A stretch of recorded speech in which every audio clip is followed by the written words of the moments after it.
शिवांगी को विराट की आंखों में देखते हुए डर लग रहा था, पर फिर भी उसका दिल उसे बार बार उसके चेहरे को देखने के लिए कह रहा था। आखिर में शिवांगी ने नजरें उठाकर विराट के चेहरे की तरफ देख ही लिया, पर तभी अचानक ही एक जोर की गन शूट की आवाज उसके कानों में पड़ी, जिसे सुनते ही शिवांगी ने डरते हुए विराट को कसकर गले लगा लिया। इसी बीच उसके होठों ने विराट के गालों को छुआ। ऐसा होते ही शिवांगी का दिल बहुत जोर से धड़कने लगा। उसकी आंखें चौंक कर बड़ी हो गई। तभी उसे आरू की आवाज सुनाई दी। अपनी बहन की आवाज सुनते ही शिवांगी जैसे हकीकत में वापस आई। वो जल्दी से काउंटर के नीचे से निकलकर खड़ी हो गई और बाहर लिविंग रूम की तरफ बढ़ने लगी। पर एक बार फिर उसे उस अनजान अजनबी को देखने का मन किया, शायद अब ये आखिरी बार था। ऐसा सोचकर उसने पलटकर विराट की तरफ देखा, पर वहां अब कोई नहीं था। शिवांगी नहीं जानती थी कि ये सही है या गलत, पर वो एक आखिरी बार उस अजनबी को फिर से देखना चाहती थी। शिवांगी किचन से निकलकर बाहर लिविंग रूम में आई, जहां उसने आरू को बाथरोब देखा। उसके हाथ में एक पिलो था और वो बहुत गुस्से में लग रही थी। आरू, शिवांगी ने वरिड होते हुए पूछा। दी, आप ठीक है ना? और मिनी कहाँ है? आरू ने केयरिंग आवाज में पूछा। आरू, क्लैम डाउन। मैं बिल्कुल ठीक हूँ, शिवांगी ने धीमी और सॉफ्ट आवाज में कहा। दी, हमारे घर में एक चोर घुस आया था और आपने वो गोली की आवाज सुनी? आरू बोली। हाँ, मैंने भी सुनी थी। पर अब शायद चिंता करने की कोई बात नहीं, वो चोर चला गया है। अब हमें मिनी के पास जाना चाहिए। वो गोली की आवाज सुनकर डर गई होगी, शिवांगी शांति से बोली। आरू अपनी गर्दन हिलाते हुए, हाँ दी, चलो। वो दोनों मिनी के रूम की तरफ जा ही रही थी कि तभी उन्हें सामने से मिनी चलकर आती हुई दिखाई दी, जिसके होठों पर अभी पाउट था और आंखों में आंसू, जिसे देखकर शिवांगी और आरू के दिल में दर्द होने लगा। आरू वरिड होते हुए जल्दी से बोली, क्या हुआ मिनी? क्या हुआ? आरू दीदी, तुम इतनी जोर से क्यों चिल्लाई? तुम्हारी वजह से मेरा सफेद खरगोश डर के भाग गया। वो मेरे साथ खेला भी नहीं और ना ही उसने जोजो के बालों की कंघी करी, मिनी क्यूटली पाउट करते हुए बोली। वो लगातार बिना रुके आरू को डांट और कंप्लेन कर रही थी। आरू शांत और सॉफ्ट आवाज में, दी, देखो इसे, हमारे घर में चोर घुस आया और हमने गोली चलने की भी आवाज सुनी और इन महारानी जी को तो बस अपने टॉयज की पड़ी है। शिवांगी स्माइल करते हुए मिनी के बगल में बैठ गई और प्यार से उसके सिर पर हाथ फेरते हुए बोली, मिनी, क्या तुमने अपनी मेडिसिन ले ली? ये सुनकर मिनी की आंखें बड़ी हो गई और वो मुंह बनाते हुए बोली, शिवी दी, यू। मिनी को मेडिसिन लेना अच्छा नहीं लगता, वो बहुत गंदी होती है। आरू टीच करते हुए बोली, ठीक है, तो हम भी कल के ब्रेकफास्ट में तुम्हारे लिए चॉकलेट शेक नहीं बनाएंगे, ठीक है ना दी? अपनी आरू दीदी की बात सुनकर मिनी की क्यूट सी छोटी आंखों में आंसू आ गए। वो बहुत ही इनोसेंट आंखों के साथ अपनी शिवी दीदी को देखने लगी, मानो आंखों से ही पूछ रही हूँ कि क्या वो मिनी के लिए कल चॉकलेट शेक नहीं बनाएगी। ओह मेरा बच्चा, रोना नहीं, शिवी अपनी मिनी के लिए कल जरूर चॉकलेट शेक बनाएगी, इसलिए अब बिल्कुल नहीं रोना। इतना बोलकर शिवांगी ने अपने हाथों से मिनी के आंसू साफ लिए और उसे अपने गले से लगा लिया। अपनी दोनों बहनों को यूं प्यार करता देख आरू भी स्माइल करते हुए जल्दी से आकर उन दोनों के लिपट गई। Again introduction. मिनी, आरू और शिवी तीनों बहनें हैं जो एक दूसरे से बहुत प्यार करती है। वो तीनों अपने मामा जी के साथ रहती है। इनके मम्मी और पापा की मौत पहले ही हो चुकी है। मिनी और शिवी दोनों ने अपनी आंखों के सामने अपनी मम्मी का एक्सीडेंट होते हुए देखा था, इसी वजह से इस बात का इन दोनों पर गहरा प्रभाव पड़ा था। शिवी उस एक्सीडेंट के बाद से बहुत शांत हो गई थी। वो मुश्किल से किसी से बात कर पाती थी और मिनी, उसने तो अपना मानसिक संतुलन ही खो दिया था। वो लिटिल स्पेस में नहीं है, पर वो नॉर्मल लोगों जैसी भी नहीं है। मिनी उन चीजों को नहीं समझ पाती जो नॉर्मल लोग आसानी से समझ जाते हैं। वो इस दुनिया के लिए बहुत इनोसेंट है और सभी को अपने जैसे ही अच्छा समझती है। शिवी और आरू मिनी का बहुत ध्यान रखती है। आरू क्यूट होने के साथ साथ बहुत स्ट्रॉन्ग भी है। उसे अपनी बहनों और अपनी फैमिली के अलावा किसी की परवाह नहीं है। भले ही ऊपर से वो कितनी ही स्ट्रॉन्ग हो, पर अंदर से वो एक मासूम बच्ची की ही तरह है। मिनी। रियल नेम मानवी देशमुख। एज 17 साल। Height 5 foot 5 inch. बहुत ही क्यूट और लवली गर्ल है। इस दुनिया के लिए बहुत ही इनोसेंट और इमेच्योर गर्ल है। ये सभी से प्यार करती है और सभी इससे प्यार करते हैं। इसे टॉयज के साथ खेलना बहुत अच्छा लगता है। मिनी की फेवरेट हॉबी ड्राइंग करना है और इसमें उसे महारत हासिल है। अपनी बहनों से हद से ज्यादा प्यार करती है और इनकी दोनों बहनों की जान भी इसी में बसती है। एक और चीज जो मिनी को बहुत पसंद है वो है सभी को निकनेम देना, क्योंकि बड़े नाम मिनी याद नहीं रख पाती। Aaru. Real name Aarvi Deshmukh. Age 22 साल। Height 5 foot 4 inch. आरू भी देखने में बहुत ही सुंदर और क्यूट है। अभी कॉलेज में बिजनेस मैनेजमेंट की पढ़ाई कर रही है। ये अपनी दोनों बहनों से ज्यादा ब्रेव एंड बोल्ड है। इसकी पूरी दुनिया अपनी दोनों बहनों के आसपास ही घूमती है। उन्हें ये हद से ज्यादा प्यार करती है। अपनी बहनों को लेकर कुछ ज्यादा ही प्रोटेक्टिव है। अपने सीने में बहुत से गहरे राज और गहरे जख्म दबाए बैठी है। Shivi. Real name Shivangi Deshmukh. Age 26 साल। Height 5 foot 6 inch. ये सबसे बड़ी है। नेचर से बहुत क्लैम और सॉफ्ट है। अपनी दोनों बहनों की ही तरह देखने में हद से ज्यादा ब्यूटीफुल है। ये बड़ी है, पर आरू की तरह स्ट्रॉन्ग नहीं। ये एक क्वाइट पर्सन है, जिसे घर पर रहकर अपनी दोनों बहनों की देखभाल करना पसंद है। ये ही इकलौती इंसान है जो आरू के गुस्से को शांत कर सकती है। शिवी ने मेडिकल की पढ़ाई कंप्लीट कर ली है, पर वो प्रैक्टिस नहीं करती है। तीनों बहनें एक दूसरे के गले लगकर प्यार कर ही रही थी कि तभी किसी की डीप आवाज सुनाई दी, क्या हुआ मेरी बच्चियों?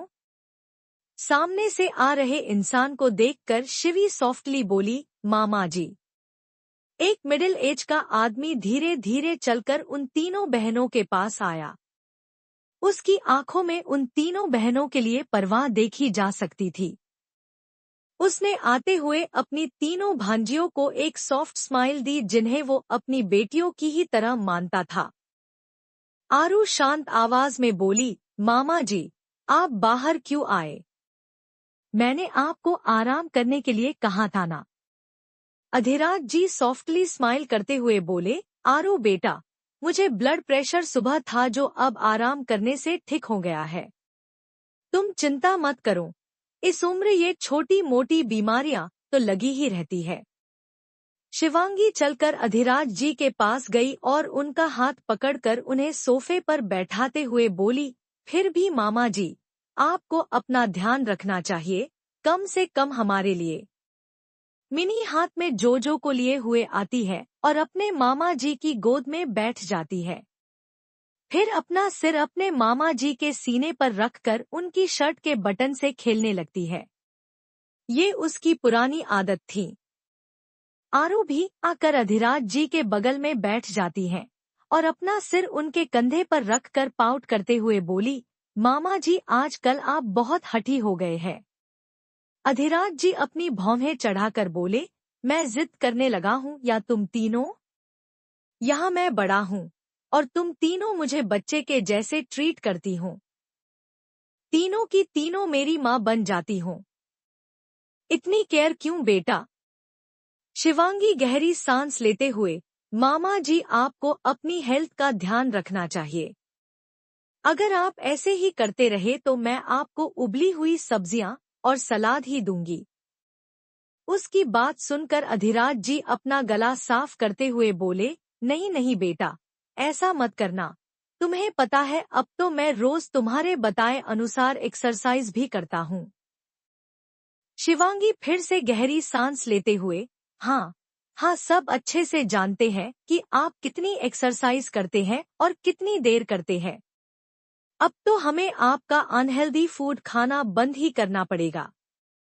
अधिराज जी स्माइल करते हुए बोले, बेटा अभी तो हमें आपके हाथ का बना टेस्टी टेस्टी खाना खाने दो। एक बार तुम तीनों की शादी हो गई तो फिर कौन हमें ऐसा खाना खिलाएगा?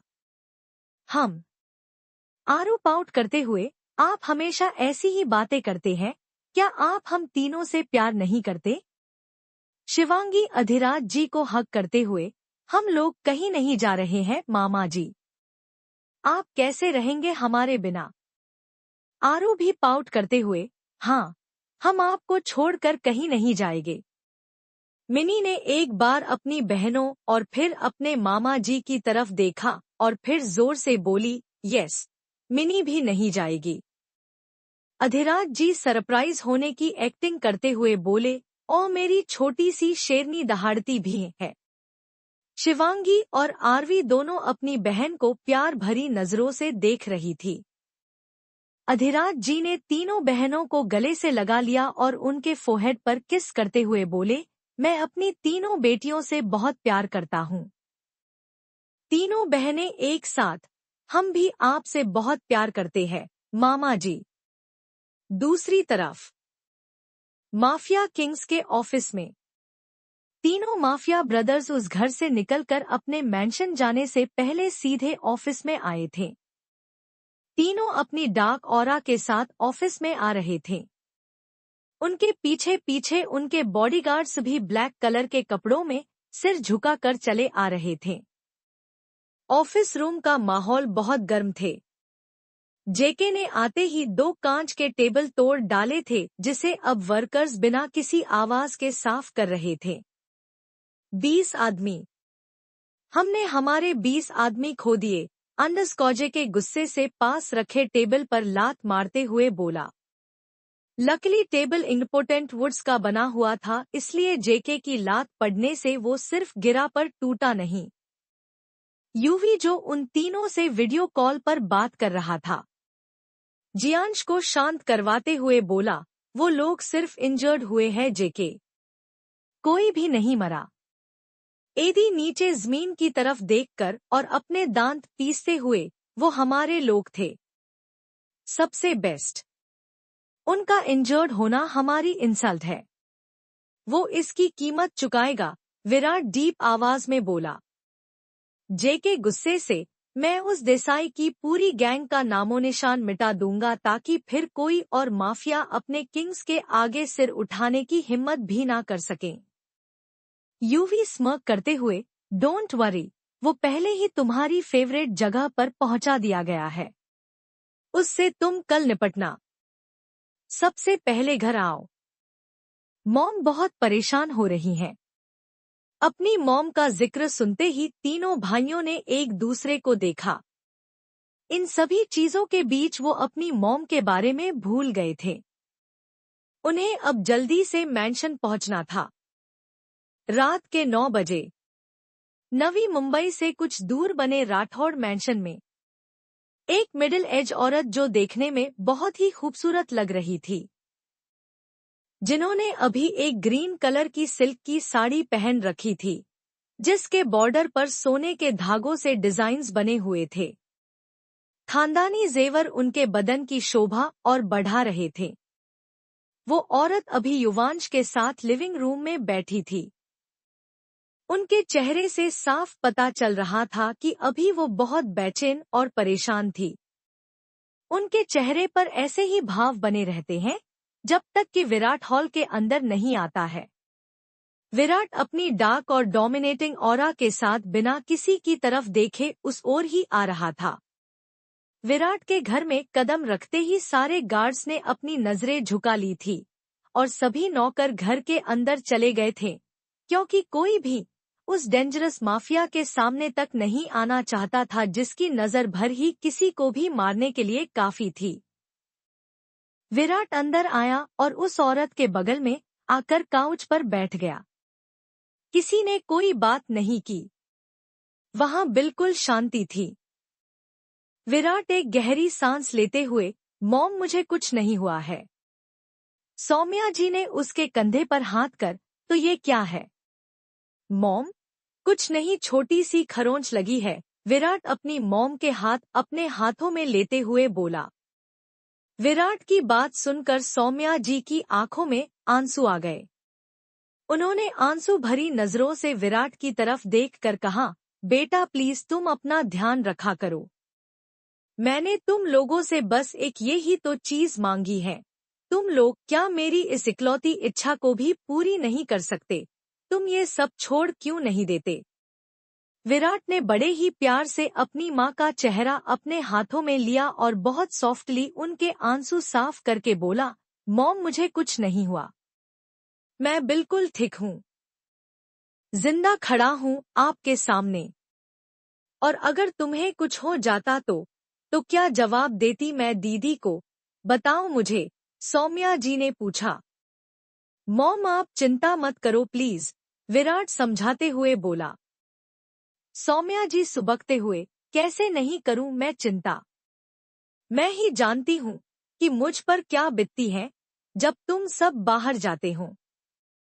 हर मिनट, हर सेकंड मुझे तुम लोगों को खो देने का डर सताता रहता है।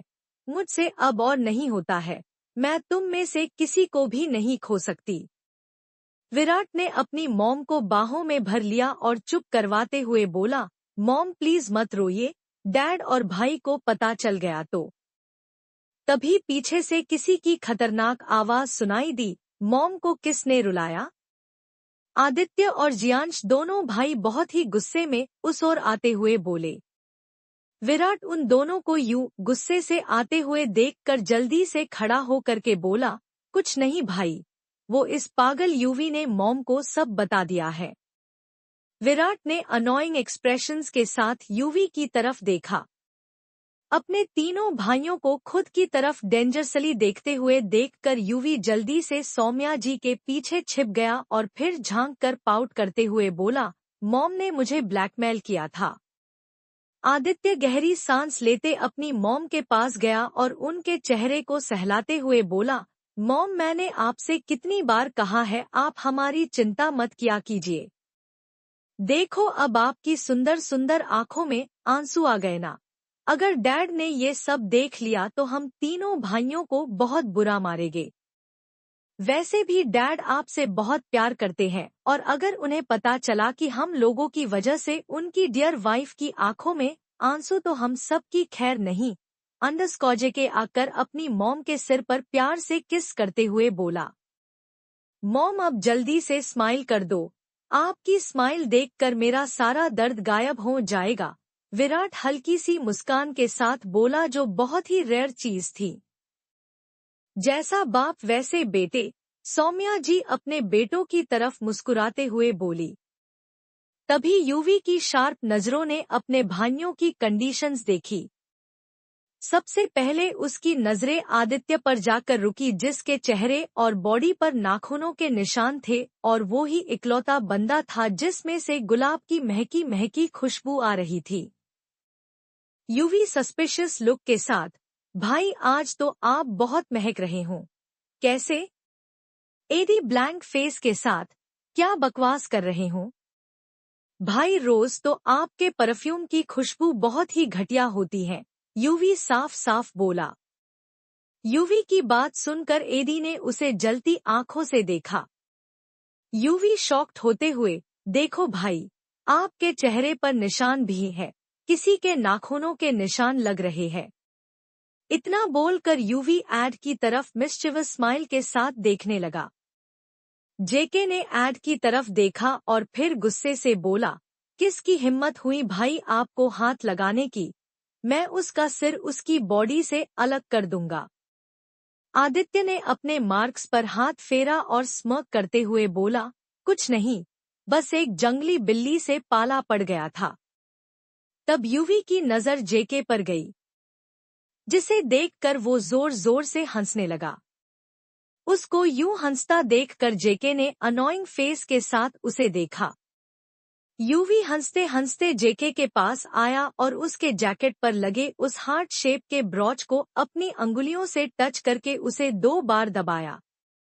उसके ऐसा करते ही उस ब्रोच में से पीप पीप का क्यूट सा साउंड पूरे घर में गूंज उठा। 10 सेकंड तो पूरे घर में शांति बनी रही, पर अगले ही पल यूवी और सौम्या जी की जोरदार हंसी पूरे घर में सुनाई देने लगी। विराट और आदित्य स्मर्क करते हुए जेके को देख रहे थे और यूवी और सौम्या जी का हंस हंस कर बुरा हाल हो गया था। यूवी हंसते हुए बार बार उस ब्रोच को दबा रहा था। डूड ये क्या चीज है? यूवी हंसते हुए बोला। जेके ब्लैंक फेस के साथ, हो गया आपका? सौम्या जी बहुत मुश्किल से खुद की हंसी रोकते हुए, अच्छा ठीक है, अब हम रुक जाते हैं। मुझे लगता है आज तुम तीनों ने बहुत मस्ती करी है। तुम तीनों थक गए होगे। जाकर फ्रेश हो जाओ, तब तक मैं खाना लगवाती हूँ। एड और जेके तुरंत अपने रूम में चले गए। विराट भी अपने कमरे में जा ही रहा था कि तभी सौम्या जी ने उसे पीछे से रोकते हुए कहा, विराट। विराट पीछे पलटकर, जी मॉम। ये पहली बार है जब तुमने अपने घावों पर बैंडेज करी है, क्या घाव ज्यादा गहरे हैं बेटा? सौम्या जी घबराते हुए बोली। अपनी मॉम की बात सुनकर विराट ने अपने घाव पर बंधे शिवांगी के दुपट्टे के टुकड़े को देखा और फिर धीरे से कहा, नहीं मॉम, अब मैं अपने कमरे में जा रहा हूँ। अच्छा ठीक है, जाकर रेस्ट करो, सौम्या जी शांत आवाज में बोली। विराट ने आगे कुछ नहीं कहा और चुपचाप अपने कमरे की तरफ बढ़ गया। सौम्या जी भी किचन के अंदर खाना लगवाने चली गई। अपने भाइयों के जाने के बाद यूवी ने एक गहरी सांस ली। उसे पता था कि उन लोगों ने सब कुछ कमा लिया है, फिर भी उनकी जिंदगी में किसी चीज की कमी थी। एड के रूम में। एड अपने रूम में आया और बेड पर बैठ गया। कुछ मिनट यूं ही बैठे रहने के बाद वो बिस्तर पर लेट गया। उसके पैर जमीन को छू रहे थे, हाथ फैले हुए थे और आंखें बंद थी। फिर कुछ मिनट बाद उसने अपनी आंखें खोली। अभी उसके फेस पर एक स्मर्क भरी स्माइल थी। वो अपने बेड से उठा और मिरर के सामने जाकर खड़ा हो गया। उसने खुद की शर्ट खोली और खुद को मिरर में देखा। उसके चेहरे और गर्दन पर नेल्स मार्क्स थे। उसने अपनी शर्ट को सूंघा जिसमें से अभी भी आरवी जैसी खुशबू आ रही थी। आदित्य को नेक्ड आरू याद आ रही थी। उसकी स्लिम कमर, उसके पिंक प्लम्पी लिप्स, उसकी क्यूट और गुस्से से भरी आंखें जो एडी की आंखों में बिना किसी डर के देख रही थी, उसकी आवाज, उसकी डेयरिंग भरी गालियां, ये सभी चीजें एड के दिमाग में अभी भी बिल्कुल फ्रेश थी। वो एक बार फिर से बिस्तर पर लेट गया।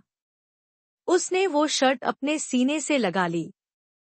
उसने कुछ देर तक बालकनी की सीलिंग को देखा और अननेचुरली एक स्माइल उसके चेहरे पर आ गई। पहली बार इतने सालों में वो स्माइल कर रहा था, पर यहाँ कोई नहीं था जो इस मैजिकल मोमेंट को देख सके। उसे अपने सीने में कुछ महसूस हुआ। शायद ये उसका दिल था।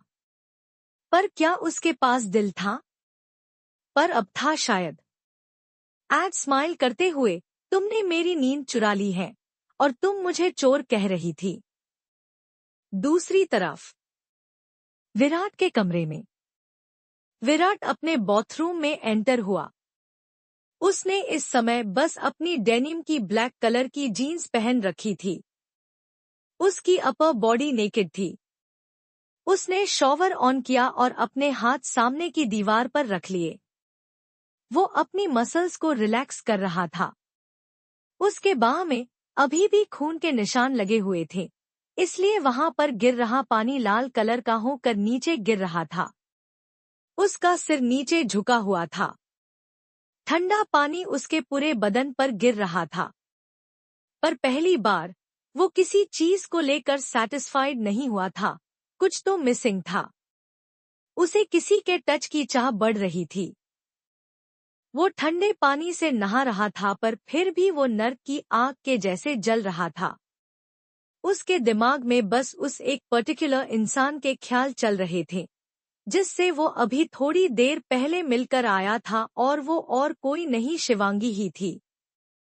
उसका एंजल जैसा फेस, विराट की तरफ उसकी केयर, उसकी डरी हुई पर सुंदर आंखें, उसके थरथराते हुए होठ, कांपते हुए हाथ, और जिस तरह से वो उसकी आंखों में नहीं देख रही थी, उसकी शाइनेस, उसकी हर बात विराट के लिए ब्रेथ टेकिंग थी।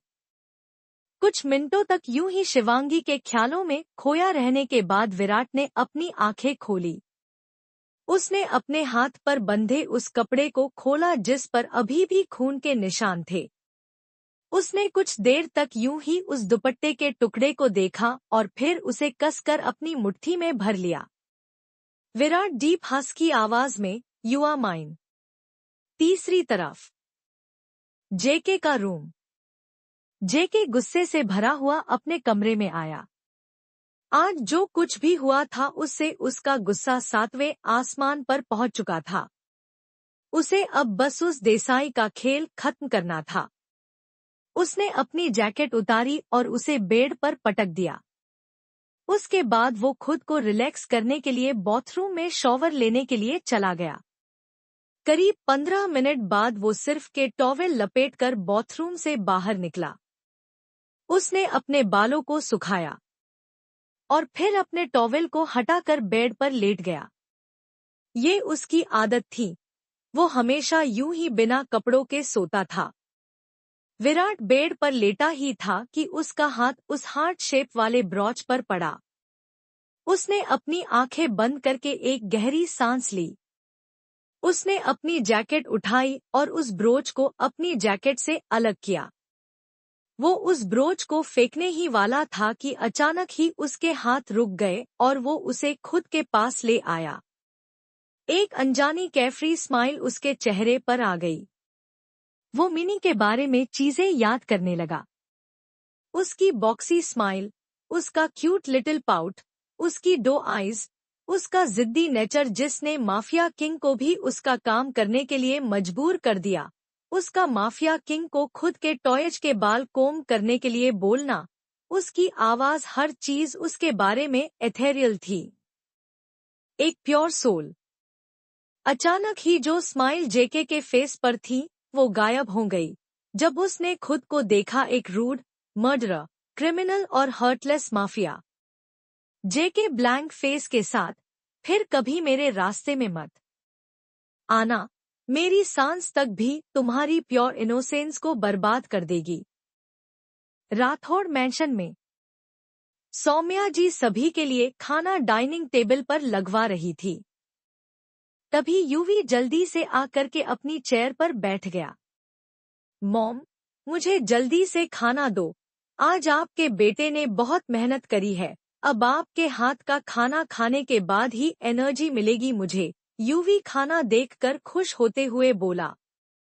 यूवी की बात सुनकर सौम्या जी के चेहरे पर एक बड़ी सी स्माइल आ गई और वो यूवी की प्लेट में खाना परोसते हुए बोली, "मेरा बच्चा, एक तू ही है जिसे अपनी माँ के हाथ के खाने की कद्र है। बाकी लोग तो आते हैं और खा कर चले जाते हैं।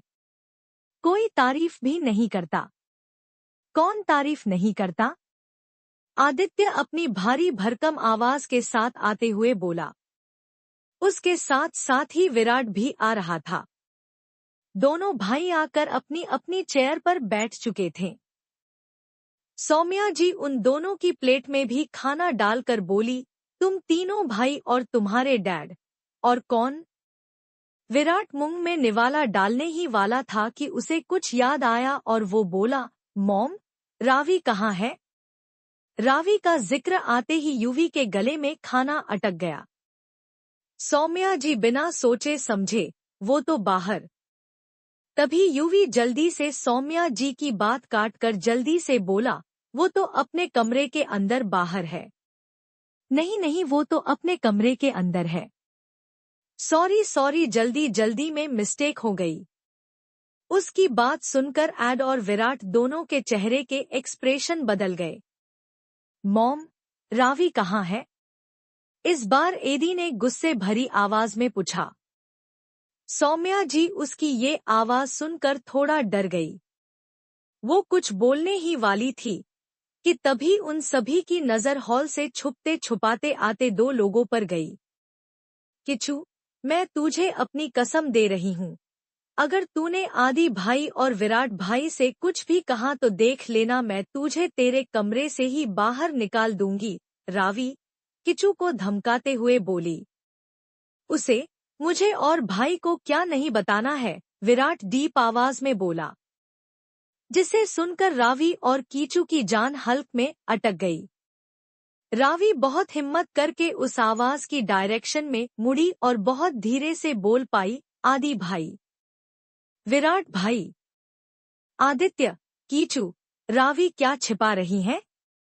रावी, पूरा नाम रावी राठौड़, एज 24 साल, height 5 foot 5 inch, mafia Kings की इकलौती बहन, सारे माफिया ब्रदर्स की सबसे बड़ी एकमात्र कमजोरी, राठौड़ परिवार की जान, एमआर राठौड़ की सबसे कीमती चीज, बहुत ही खूबसूरत फूलों सी नाजुक, बहुत ही ज्यादा नॉटी गर्ल। इसके डैड के लाड प्यार ने इसे बहुत बिगाड़ रखा है। अपनी फैमिली से बहुत प्यार करती है, पर साथ ही साथ अपने भाइयों से हमेशा गुस्सा रहती है क्योंकि वो इस पर बहुत सारे रूल्स अप्लाई करते हैं। पूरे राठौड़ परिवार की सनशाइन की सबसे बड़ी कमजोरी। राठौड़ मैंशन में सौम्या जी सभी के लिए खाना डाइनिंग टेबल पर लगवा रही थी। तभी युवी जल्दी से आकर के अपनी चेयर पर बैठ गया। मॉम, मुझे जल्दी से खाना दो, आज आपके बेटे ने बहुत मेहनत करी है, अब आपके हाथ का खाना खाने के बाद ही एनर्जी मिलेगी मुझे। युवी खाना देखकर खुश होते हुए बोला। युवी की बात सुनकर सौम्या जी के चेहरे पर एक बड़ी सी स्माइल आ गई और वो युवी की प्लेट में खाना परोसते हुए बोली, मेरा बच्चा, एक तू ही है जिसे अपनी माँ के हाथ के खाने की कद्र है, बाकी लोग तो आते हैं और खा कर चले जाते हैं, कोई तारीफ भी नहीं करता। कौन तारीफ नहीं करता? आदित्य अपनी भारी भरकम आवाज के साथ आते हुए बोला। उसके साथ साथ ही विराट भी आ रहा था। दोनों भाई आकर अपनी अपनी चेयर पर बैठ चुके थे। सौम्या जी उन दोनों की प्लेट में भी खाना डालकर बोली, तुम तीनों भाई और तुम्हारे डैड। और कौन? विराट मुंह में निवाला डालने ही वाला था कि उसे कुछ याद आया और वो बोला, मॉम, रावी कहाँ है? रावी का जिक्र आते ही युवी के गले में खाना अटक गया। सौम्या जी बिना सोचे समझे, वो तो बाहर। तभी युवी जल्दी से सौम्या जी की बात काटकर जल्दी से बोला, वो तो अपने कमरे के अंदर बाहर है। नहीं नहीं, वो तो अपने कमरे के अंदर है। सॉरी सॉरी, जल्दी जल्दी में मिस्टेक हो गई। उसकी बात सुनकर एड और विराट दोनों के चेहरे के एक्सप्रेशन बदल गए। मॉम, रावी कहाँ है? इस बार एडी ने गुस्से भरी आवाज में पूछा। सौम्या जी उसकी ये आवाज सुनकर थोड़ा डर गई। वो कुछ बोलने ही वाली थी कि तभी उन सभी की नजर हॉल से छुपते छुपाते आते दो लोगों पर गई। किचू, मैं तुझे अपनी कसम दे रही हूँ, अगर तूने आदि भाई और विराट भाई से कुछ भी कहा तो देख लेना, मैं तुझे तेरे कमरे से ही बाहर निकाल दूंगी। रावी किचू को धमकाते हुए बोली। उसे मुझे और भाई को क्या नहीं बताना है, विराट डीप आवाज में बोला, जिसे सुनकर रावी और कीचू की जान हल्क में अटक गई। रावी बहुत हिम्मत करके उस आवाज की डायरेक्शन में मुड़ी और बहुत धीरे से बोल पाई, आदि भाई। विराट भाई। आदित्य, कीचू, रावी क्या छिपा रही हैं? रावी। पूरा नाम रावी राठौड़। एज 24 साल। Height 5 foot 5 inch. Mafia Kings की इकलौती बहन। सारे माफिया ब्रदर्स की सबसे बड़ी एकमात्र कमजोरी। राठौड़ परिवार की जान। एमआर राठौड़ की सबसे कीमती चीज। बहुत ही खूबसूरत फूलों सी नाजुक। बहुत ही ज्यादा नॉटी गर्ल। इसके डैड के लाड प्यार ने इसे बहुत बिगाड़ रखा है। अपनी फैमिली से बहुत प्यार करती है, पर साथ ही साथ अपने भाइयों से हमेशा गुस्सा रहती है क्योंकि वो इस पर बहुत सारे रूल्स अप्लाई करते हैं। पूरे राठौड़ परिवार की सनशाइन। किच्चू। रियल नेम साकार सिंह राठौड़। एज 15 साल। Height 5 foot 6 inch. राठौड़ परिवार का सबसे छोटा मेंबर। बहुत क्यूट और इनोसेंट बॉय। अपने भाइयों की तरह माफिया वर्ल्ड से इसका कुछ नहीं लेना देना। किच्चू रावी को सड़क के किनारे पड़ा मिला था। तब वो सिर्फ 2 महीने का बच्चा था। रावी उसे अपने साथ अपने घर लाई थी। तभी से मिस्टर मिसेस राठौड़ ने उसे भी गोद ले लिया और अपने बेटे की तरह ही पाला है। सबसे छोटा होने की वजह से ये सबकी आंखों का तारा है। पर ये खुद रावी के बहुत करीब है। उसे अपनी बहन से ज्यादा अपनी मां मानता है। सारा दिन रावी की परछाई के जैसे उसके साथ रहता है। रावी के हर अच्छे बुरे का कांड का इकलौता साथी। विराट सीरियस टोन में, यूवी कह रहा था कि तुम अपने कमरे में थी। मुझे नहीं पता था कि अब लोग खुद के कमरे में भी फैंसी कपड़े पहने घूमते हैं। रावी बहुत मुश्किल से थूक निगलते हुए, वो आदित्य, किच्चू मैंने कुछ पूछा है तुमसे? बेचारा बच्चा डरते हुए, भाई, वो एदी अब बहुत ही डेंजरस आवाज, जवाब दो। किच्चू डरते हुए, भाई, भग। में से एक ने आकर रावी दीदी का हाथ जोर से पकड़ लिया था और जबरदस्ती करने की कोशिश करी थी। वो तो मैं टाइम पर पहुंच गया और बाकी बॉडीगार्ड्स की मदद से उस बॉडीगार्ड को खूब पीटा। किच्चू ने बिना रुके एक साथ पूरी बात बोल दी। कौन था वो आदमी? अंडरस्कोर ने शांत आवाज में पूछा। भाई, रावी एदी की शांत आवाज सुनकर बुरी तरह से कांपने लगी थी, क्योंकि उसकी शांत आवाज सबसे खतरनाक चीज थी। भाई ने कुछ पूछा है, विराट तेज आवाज में बोला। विराट भाई, वो किच्चू पहले ही, रावी के आगे बोलने से पहले ही विराट चिल्लाते हुए बोला, फक दैट, उसका नाम बताओ। रावी आंखें टाइटली बंद करते हुए, मुझे नहीं पता। मेरे पीछे आओ, इतना बोलकर विराट एदी के साथ आगे की तरफ बढ़ गया। तू पागल कहीं का? क्यों बताई सारी बात तूने? इतना बोलकर रावी ने किच्चू के सिर पर एक जोरदार चपेट लगाई। विराट भाई और आदि भाई से अच्छे से बात करने से लाख गुना बेटर होगा कि मैं रात भर सोफे पर सो जाऊं। इतना बोलकर किच्चू पुरानी बात याद करने लगा। जब एक बार रावी के बीमार होने के बावजूद वो उसके लिए आइसक्रीम ले आया था तो आदित्य और विराट ने उसे 3 घंटे तक अपने सामने बैठाकर उससे अच्छे से बात करी थी। सभी अभी की अभी यहाँ आओ। विराट के इतना बोलते ही 1 मिनट के अंदर अंदर सारे गार्ड्स वहां आकर सिर झुकाकर खड़े हो गए। आदित्य रावी की तरफ देखकर, जो अभी किच्चू के साथ आ रही थी, बोला, कौन था वो? रावी डरते हुए, भाई, रहने दो ना। आदित्य गुस्से से, किसने तुम्हें हाथ लगाया था? रावी की आंखों में आंसू आ गए थे। मैं आदित्य की तेज आवाज सुनकर वहां एमआर राठौड़ भी आ गए, जिन्हें देखकर सौम्या जी आंखें डर से बड़ी हो गई, क्योंकि जब बात रावी पर आती है तो एमआर राठौड़ सबसे खतरनाक राक्षस बन जाते हैं। विराट, क्या हुआ? ऐसे क्यों चिल्ला रहे हो? अंडरस्कोर मिस्टर राठौड़ आते हुए बोले। डैड, क्या आपको पता है रावी इतनी रात को क्लब गई थी? विराट अपने डैड की तरफ देखकर बोला। मिस्टर राठौड़, कहाँ? रावी सुबकते हुए, डैड, वो मैं। सिचुएशन आउट ऑफ कंट्रोल होती देखकर सौम्या जी रावी के पास गई और उसे गले लगाते हुए बोली, इसे मैंने ही जाने की परमिशन दी थी। सोही, सौम्या जी का निकनेम, जिससे उन्हें सिर्फ मिस्टर राठौड़ ही बुला सकते हैं। तुमने टाइम देखा है क्या? रात के 11 बज रहे हैं और ये घर के बाहर थी। अंडरस्कोर मिस्टर राठौड़ अपनी बीवी से बोले। मिस्टर राठौड़, पूरा नाम जयदेव सिंह राठौड़, माफिया नाम जेडी, एज 50 साल, माफिया किंग्स के पिता, बहुत ही डेंजरस और हार्टलेस माफिया। अपने बेटों के एम्पायर संभालने से पहले यही माफिया किंग थे।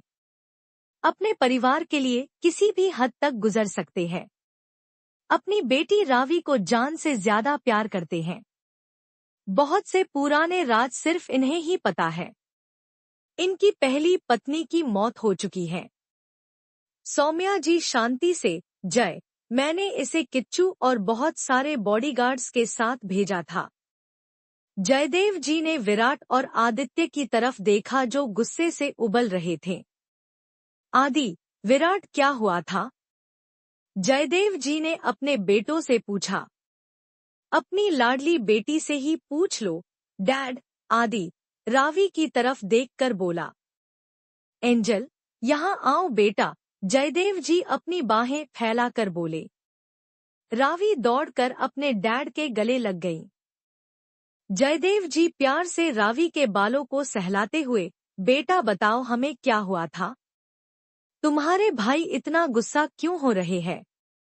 डैड, रावी की आंखों में आंसू आ गए जब उसने वो क्लब वाले सीन याद किए। वो पूरी तरह से अपने डैड की बाहों में छिप गई। जयदेव जी की आंखें गुस्से से लाल हो गई जब उन्होंने अपनी बेटी की आंखों में आंसू देखे। रावी सुबकते हुए, डैड, उस आदमी ने मेरा हाथ पकड़ा और मुझसे जबरदस्ती करने की कोशिश भी करी। जयदेव जी किच्चू की तरफ देखकर, कौन? किच्चू सहमते हुए, हमारे बॉडीगार्ड्स में से एक था। ये सुनकर जयदेव जी ने रावी को खुद से अलग किया जो उनके गले लग रही थी। उन्होंने रावी का हाथ पकड़ते हुए पूछा, कौन था वो बॉडीगार्ड? पर उनके हाथ पकड़ते ही रावी की एक दर्द भरी आह निकल गई। रावी की दर्द भरी आवाज सुनते ही आदि और विराट जल्दी से उसके पास आए। आदित्य ने रावी के फुल स्लीव टॉप की स्लीव को हटाकर देखा तो रावी के हाथ पर चोट के निशान को देखकर उनकी आंखें गुस्से से लाल हो गई।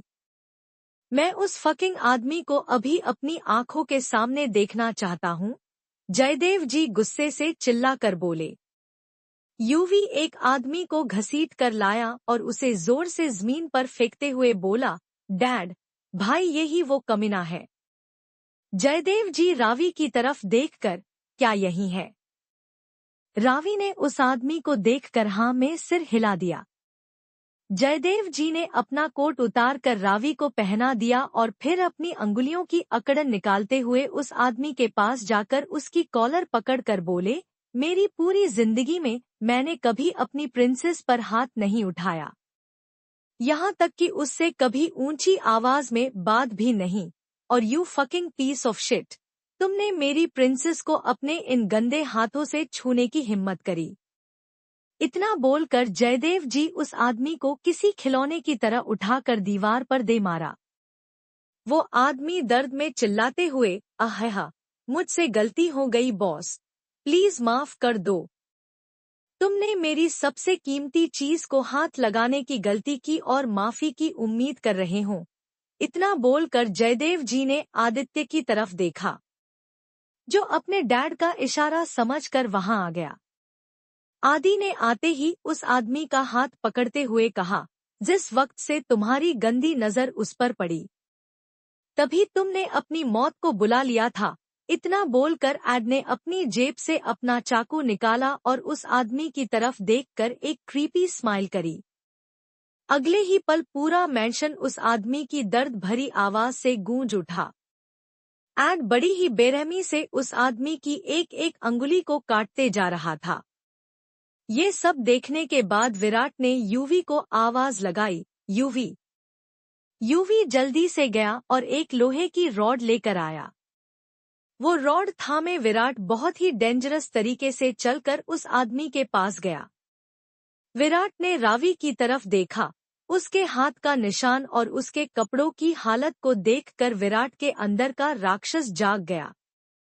उसने जाकर वो रॉड सीधे उस आदमी के प्राइवेट पार्ट पर दे मारी। सारे फसाद की जड़ ये ही थी ना, इतना बोलकर विराट ने दोबारा उसी जगह रॉड से मारा। वो आदमी बहुत बुरी तरह से चिल्लाने लगा था। उसके उस पार्ट से खून निकलने लगा था।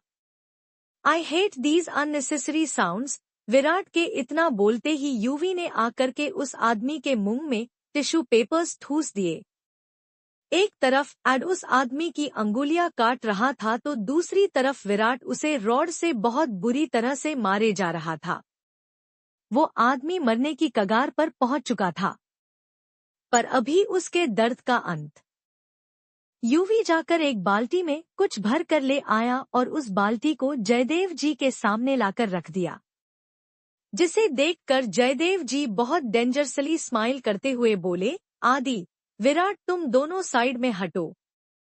आदि उस आदमी की बॉडी पर आखिरी कट करते हुए उठा, जबकि विराट ने भी उसे एक लास्ट बार रॉड से मारा। जयदेव जी ने वो बाल्टी उठाई जिसमें खौलता हुआ तेल था। उन्होंने वो तेल उस आदमी पर उड़ेल दिया, जिससे उसकी जाती हुई सांसें पूरी तरह से बंद हो गई। इस शिट को हमारे कुत्तों को खिला दो, जयदेव बाल्टी नीचे रखकर बोले। रावी, जो इतनी देर से खुद की आंखें बंद कर रखी थी क्योंकि वो ये सब नहीं देख सकती थी, उसने अपनी आंखें खोलकर अपने डैड को पुकारा, डैड। जयदेव जी अपनी प्रिंसेस के पास गए और उसे अपनी बाहों में भरकर बोले, बेटा, आप क्यों गई थी घर के बाहर और वो भी इतनी रात को? रावी एक क्यूट पाउट बनाते हुए, क्योंकि हमें एंजॉय करना था डैड। तुम हमें कहती, हम चलते तुम्हारे साथ, और अगर हम नहीं जा पाते तो आदि या विराट को भेज देते, और भी नहीं तो सिनू ही चला जाता तुम्हारे साथ। जयदेव जी बहुत प्यार से बोले, जिसे सुनकर कोई भी यकीन नहीं कर सकता था कि ये वो ही सेम इंसान है जिसने अभी कुछ सेकंड पहले ही किसी को इतनी दर्दनाक मौत दी थी। आप मुझे इन दो रोबोट जैसे इंसानों के साथ जाने के लिए बोल रहे हों? और सिनू, बिल्कुल नहीं, वो तो सबसे बड़ा पागल है। वो तो मुझे ब्लैंकेट से कवर करके क्लब में लेकर जाता। रावी अपने भाइयों की बुराई करते हुए बोली। आदि ने शांत चेहरे से रावी को देखा और कहा, इस आदमी को तो इसके किए की सजा मिल गई है, अब तुम्हारी बारी। विराट, 1 हफ्ते के लिए नो आउटिंग। आदि, 1 हफ्ते के लिए no phone. Virat, no ice cream for a week. Aadi, 1 हफ्ते के लिए सारे एंटरटेनमेंट इक्विपमेंट बंद। विराट, सिर्फ पढ़ाई और सिर्फ पढ़ाई। दाद। रावी वाइन करते हुए जयदेव जी के हाथ को पकड़ ली। डैड देखो, ये लोग मुझे कैसे टॉर्चर कर रहे हैं, प्लीज आप कुछ करो ना। इतना बोलकर रावी जयदेव जी को अपनी पप्पी आइज दिखाने लगी, जो उनकी सबसे बड़ी कमजोरी थी। आदि, विराट, इतने कठोर मत बनो, जयदेव जी अपने बेटों को देखकर बोले। डैड, आप हमेशा इसकी पप्पी आइज देखकर मेल्ट हो जाते हो। आप भूलिए मत, आप ही ने इसके पनिशमेंट्स का डिपार्टमेंट हम दोनों भाइयों को दिया था। आदि अपनी नॉर्मल आवाज में बोला। विराट भी अपने भाई का सपोर्ट करते हुए, इसलिए अब डैड कुछ नहीं कर सकते, तुम्हारा पनिशमेंट हमारे हाथों में है। रावी अपनी मॉम को देखकर, मम्मा, अब आप ही कुछ बोलो ना। सौम्या जी एक टीजिंग स्माइल करते हुए, मैं अपने बेटों की साइड ही हूँ। तुम्हें तुम्हारे डैड ने कुछ ज्यादा ही बिगाड़ रखा है।